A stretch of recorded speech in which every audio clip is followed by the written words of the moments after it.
আপনি গতকালকে বিএনপির চেয়ারম্যান নির্বাচিত হয়েছেন।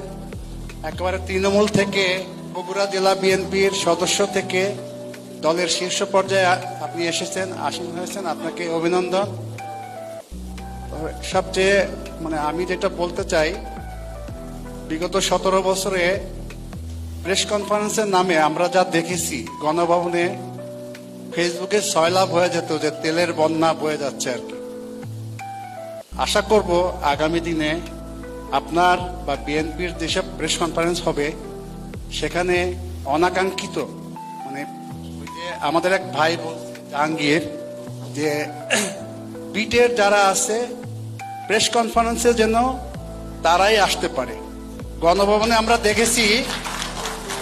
আমরা দেখতাম বিইউজে প্রেস ক্লাবে সব রতি মহারথীরা আসতেন, তারা বিট কাভার করেন না আর কি। তারা বিট কাভার করেন না, এসে তেলের বন্যা বইয়ে দিতেন আর কি। তেলের বন্যা এবং কারো কারো নামে গোলাম তেল, সরিষার তেল, গোলাম সরিষার তেল, উনি প্রয়াত হয়েছেন। উনি বুঝতে পেরেছেন আপনি কি বলতে চান, একটু শুনুন। আমি বুঝতে পেরেছি, আপনাকে আমি একটু সহযোগিতা করি।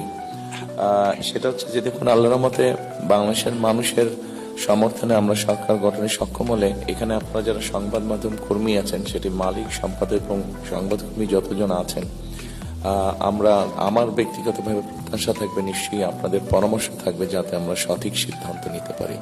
জি, আরেকটা বিষয়, সেটা হলো যে আপনি দেশে ফিরে 300 ফিটে গণসম্বর্ধনা অনুষ্ঠানে একটা কথা বলেছেন। কোন গণসম্বর্ধনা ছিল না, এটা গণসম্বর্ধনা না, উনি সম্বর্ধনা। আপনি চুপ থাকেন, আমি কথা বলতেছি। সেটা হলো যে আপনি বলেছেন I have a dream, I have a plan. আমি জানি আপনি বাইরে যাওয়ার পরে দীর্ঘদিন দেশের সেক্টর ওয়াইজ কোন সেক্টরে কি ধরনের ডেভেলপমেন্ট করবেন তার একটা প্ল্যান করেছেন।